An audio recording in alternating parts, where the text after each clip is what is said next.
Native traditions aren't stagnant. They're constantly growing with the times around us. Tribal canoe journeys is that reminder that we have to look forward as we also connect ourselves to our past. Our identity was taken away from us. We were entitled to our own culture. It had been rudely taken away. And there were luckily people who resisted and held that cultural knowledge. This is just the fruition of everything that we've been practicing. Everything that we've wanted to do as a family is coming together now. But also the feelings of, will I physically be able to make this? I have been lost in fog with a support boat that can't find us, with 4 other people in the canoe that are afraid they're going to die. A lot of us are really novices when it comes to being on the water.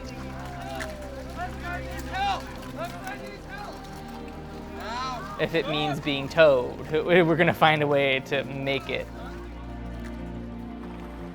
It's going to be a challenge for sure to our bodies and minds. So being able to make it through these adverse situations of high mud, quickly moving tides, just making sure that you have the spirit to keep going. What they don't know right now is they don't know what it's like to be on the water for 6 to 8 hours. That's the only thing they don't know, and it's something that I can't tell them. They will find out.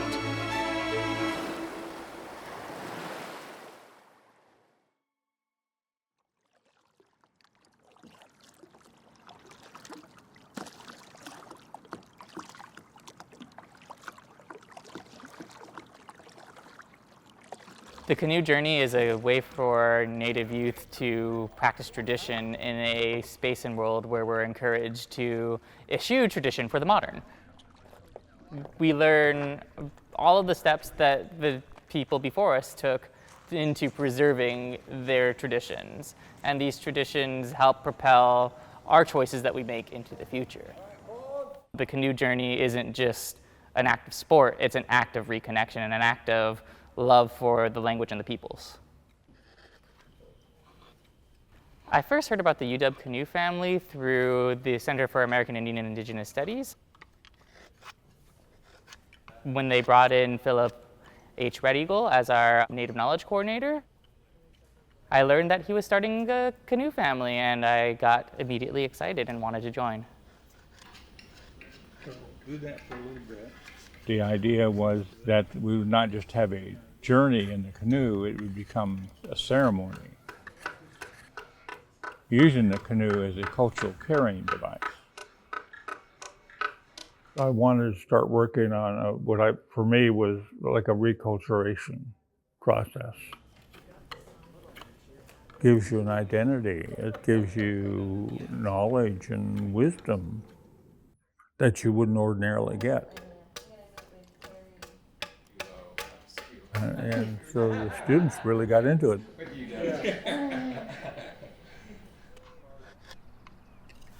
Carving this paddle is the most important thing that I'll do with my time in UW. This practice of carving a paddle invites future students to the water. So I'm really pleased that these paddles will be a part of the canoe family long after I'm gone. It's been a lot of just learning alongside very talented elders who have poured a lot of themselves into this process. Gives us that longer perspective on what it took to bring us back to the water. Both Marilyn Oliver and Philip Red Eagle bring decades of experience into our canoe family, where we have a lot of energy, but not necessarily the experience. We're intertribal groups, so we're Native and non-Native peoples from all over the world. So getting that place-based context is very important. And also the storytelling that we receive helps us understand our place within this broader canoe movement. All right, let's go all ahead. Full stroke. Ready, go.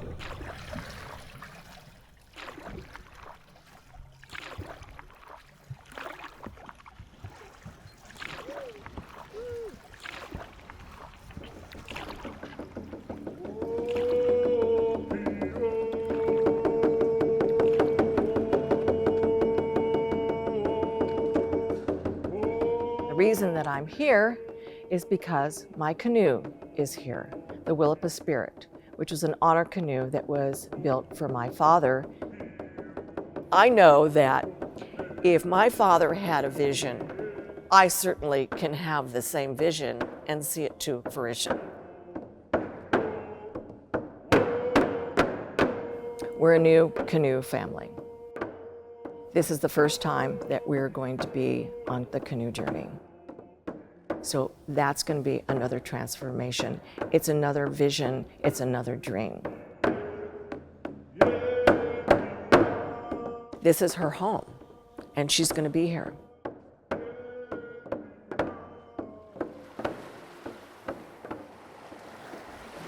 We move a lot faster when we all pull all at once.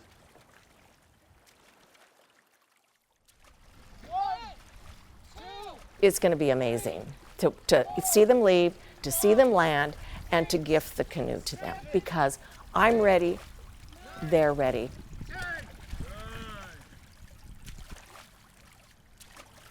We were very lucky to have some of the people that came on board with us to bring songs, to bring knowledge and the wisdom into the process. If you have your drums, go ahead and just follow along. As a group of Native youth, it's really important for us to learn the songs of the lands and waters on which we live. A lot of us are from all over Turtle Island or North America. Being able to learn Southern Lachute Seed with our elder Tammy Hone, it connects us in a way that gives back to the lands and waters and the peoples that sustain us. Being somebody that grew up in this culture and Coast Salish culture in these communities, Canoe Journey is a very big thing, not only for the students to get cultural experience, but it's what's going to help keep a lot of these students here at the UW. They're going to realize, hey, I have this solid group of community, I have this solid support network, and I can go and do these great cultural things with them. Right. Sing the song when you're out in the canoe paddling too. Just try to remember it and just get used to singing it. All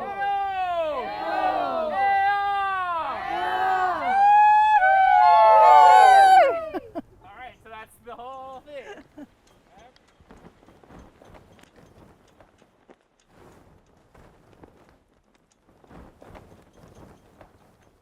We're leaving the first day from Tulalip, where we have a 25-mile pull to Suquamish.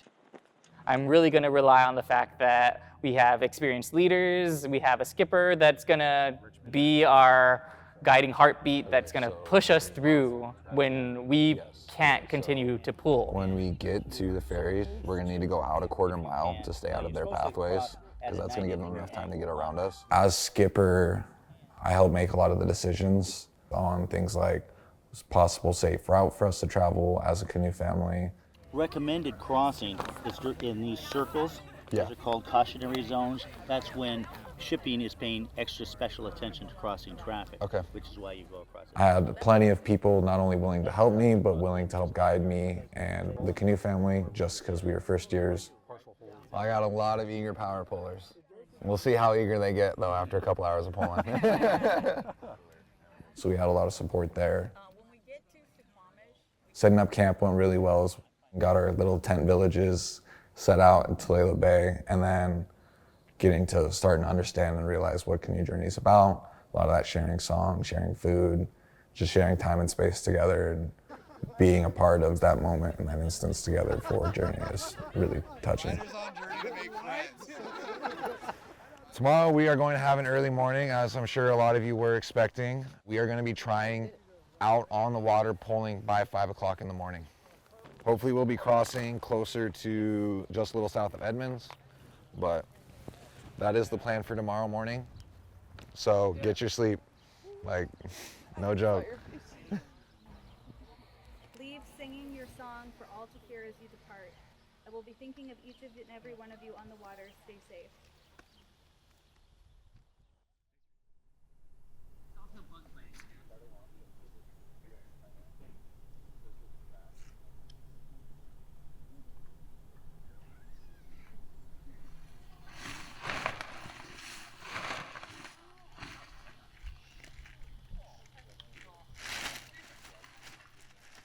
I mean, day of, there's so many different factors, because I just want to ensure that the family's taken care of. As part of ensuring that the canoe's also taken care of, the canoe's doing well, and the family's doing well, everything's going great. Miscellaneous ibuprofen. Intentionally removing ourselves for a week, going out into a sacred space on the water, allows us to really connect in ways that we don't necessarily privilege in our everyday lives. Grab your paddles and start moving. That tradition that we're learning now is something that we can carry forward into our lives beyond the canoe, but also into future generations of this canoe family.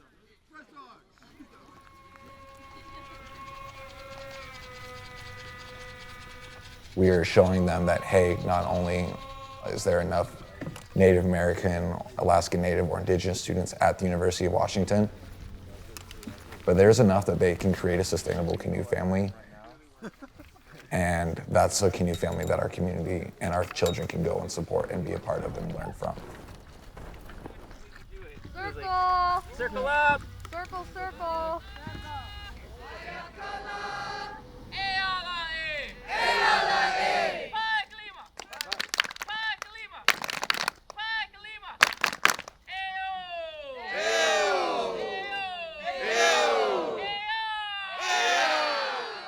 And the last one, that's our word for breath and sovereignty. And with our living sovereign breath, we're going to go out there and have a good day.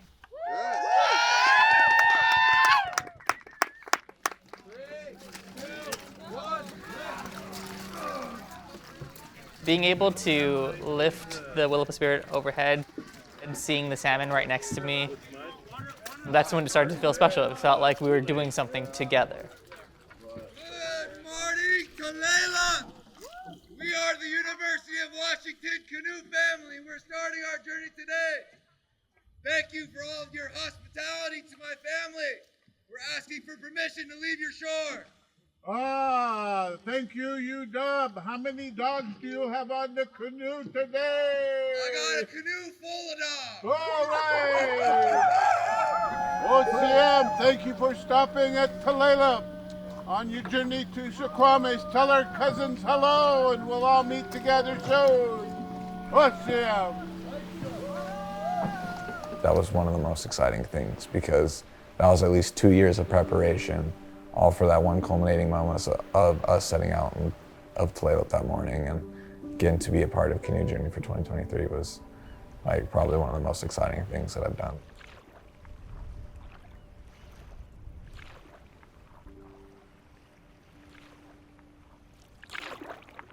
It was surreal to go through pulling on that first day with everybody on the water. For me as a Pacific Islander, like the distance from my island Oahu to Molokai is 15 miles. So the Tulalip trip basically is a distance between islands in Hawaii. And when I started to realize that, it made it a little more daunting. But then somehow, some way, every stroke forward gets you one stroke closer to the destination. Every destination is just always around the corner, and then there's the next corner and the next corner. But this time, we literally rounded the corner and opened into Suquamish.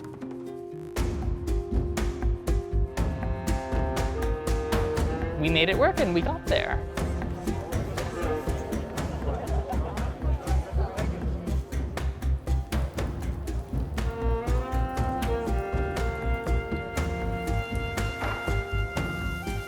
The canoes left, 18 of them, in 1989 from Suquamish to paddle to Golden Gardens. I think it's good that you get this chance too. And in 2023, I will give the Willapa Spirit, the canoe, to the University of Washington. When I went to consult a spiritual leader, she said, Marilyn, your father in this vision has his hands held out, and in his hands are a set of keys, and he is telling you, take the keys. The canoe is yours. Do with it what you want. And that's when I knew that the canoe can be gifted now because I have the blessing of my father. There's the keys. There's the keys to the canoe. His dream, my dream, this vision, it's coming around. Okay, congratulations. Take care of the canoe. We weren't just gifted a canoe, we came into our new name, Chawayalt Ishud, which means Shell House Family. And it's a picture of us all going back to the Shell House, the home of the Willapa. Being recognized as Chawayalt Ishud, as the UW Canoe family, and as the holders of the Willapa Spirit will give us belonging in the canoe movement for time to come.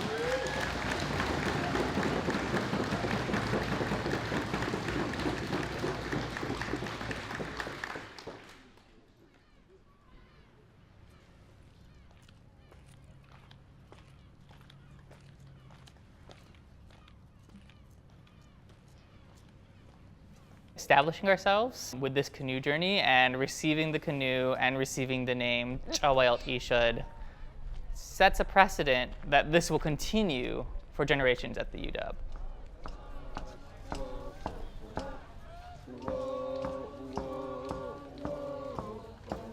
We're a learning vessel, so we're going to be filtering in and out as we leave the UW. So I'm excited for the time to come and all of the work that we've done. And they will live through it the same way that we lived through the people who came before us.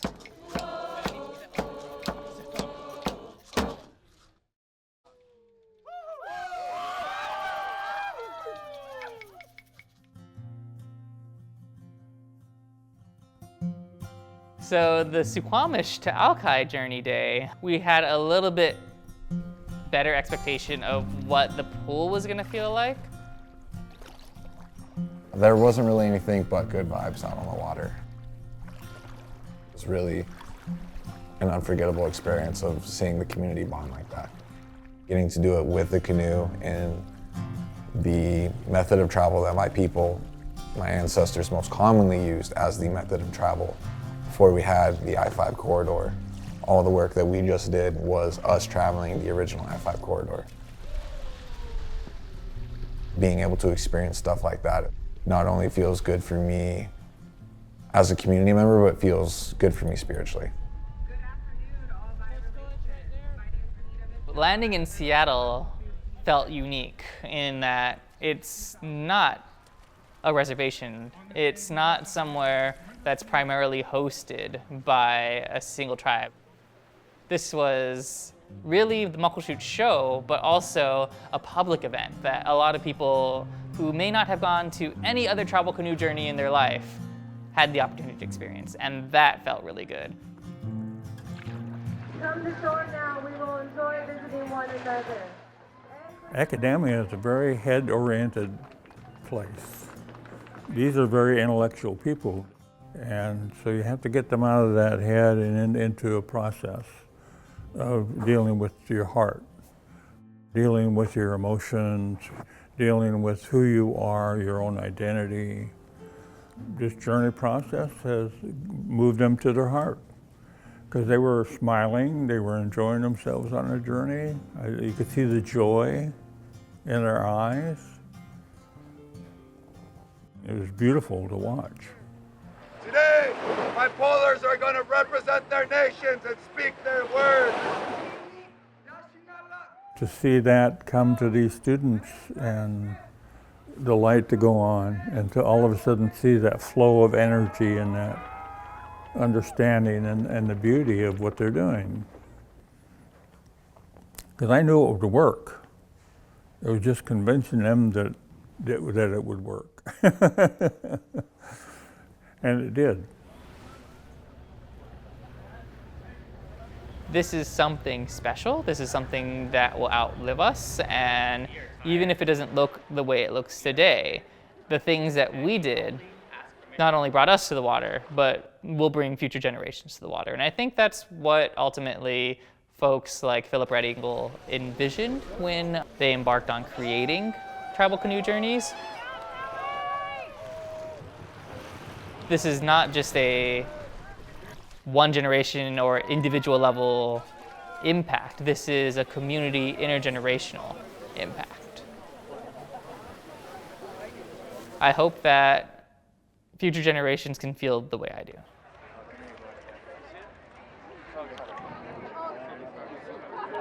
Going in the future, this is for the youth. It's not like some of the pullers of 1989 that it was all new for them. And the stories that they told, they said,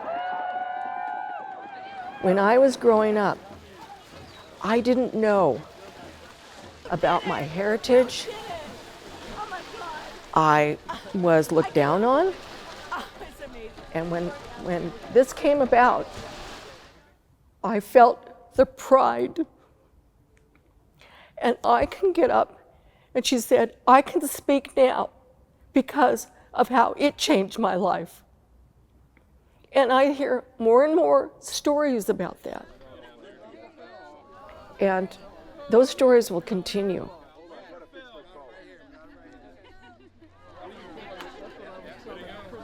To lose a ceremony is to lose the past. To create a ceremony is to create the future.